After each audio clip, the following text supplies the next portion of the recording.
உலக வல்லரசு நாடான அமெரிக்காவிற்கே சவால் விடும் வகையில் ஒரு அதிரடி தகவல் வெளியாகியுள்ளது.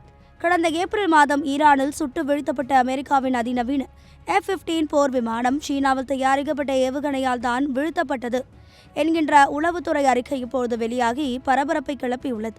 இதன் மூலம் ஈரான் மற்றும் சீனா இடையே நிலவும் ரகசிய ராணுவ கூட்டணி இப்போது உலக நாடுகளுக்கு பகிரங்கமாக தெரிய வந்துள்ளது.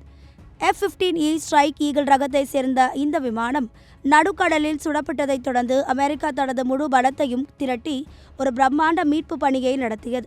அந்த பணியின் போது அமெரிக்கா தனது சில விமானங்கள் மற்றும் ஹெலிகாப்டர்களை வீழ்த்த போதிலும் அதிர்ஷ்டவசமாக அந்த விமானி பத்திரமாக மீட்கப்பட்டார். பல தசாப்தங்களுக்கு பிறகு எதிரி நாட்டு தாக்குதல்களால் அமெரிக்க போர் விமானம் ஒன்று வீழ்த்தப்பட்டது இதுவே முதல் முறை என்பதால் இது அமெரிக்க இராணுவத்திற்கே ஒரு மிகப்பெரிய கௌரவ பிரச்சனையாக மாறியுள்ளது.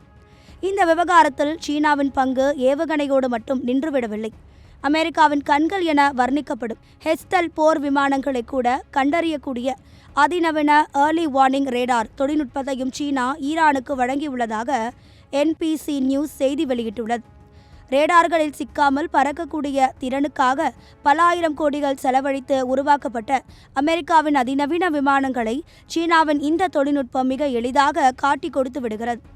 ஈரானின் எண்ணெய் ஏற்றுமதியில் பெரும் பகுதியை வாங்கும் நாடாக சீனா இருப்பதால் இவ்விரு நாடுகளுக்கும் இடையிலான இராணுவ உறவு இப்போது ஒரு புதிய பரிமாணத்தை எட்டியுள்ளது. குறிப்பாக அதிபர் டொனால்ட் ட்ரம்ப் நிர்வாகம் இந்த போரை முடிக்க சீனாவின் உதவியை நாடி வரும் வேளையில் அதே சீனா ஈரானுக்கு ஆயுதங்களை வழங்கியிருப்பது அமெரிக்காவை பெரும் தர்ம சங்கடத்தில் ஆழ்த்தியுள்ளது. சீனா தயாரிப்பு ஆயுதங்கள் அமெரிக்க வீரர்களை குறிவைப்பது இரு நாடுகளுக்கும் இடையிலான ராஜதந்திர உறவில் பெரும் விரிசலை ஏற்படுத்தியுள்ளது. இது குறித்து பேசிய அமெரிக்க வெளியுறவுத்துறை செயலாளர் மார்கோ ரூபியோ, உலகளாவிய கச்சா எண்ணெய் விலை உயர்வை கட்டுப்படுத்த மற்ற நாடுகளும் இதில் தலையிட வேண்டும் என வலியுறுத்தியுள்ளார். ஒரு புறம் அமைதி பேச்சுவார்த்தைகள் நடந்தாலும் மறுபுறம் அமெரிக்காவின் தற்காப்பு தாக்குதல்கள் தொடர்ந்து வருகின்றன.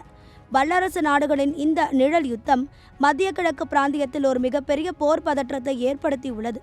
அமெரிக்காவின் அடுத்த கட்ட நடவடிக்கை என்னவாக இருக்கும் என்பதை உலகமே உன்னிப்பாக கவனித்து வருகிறது.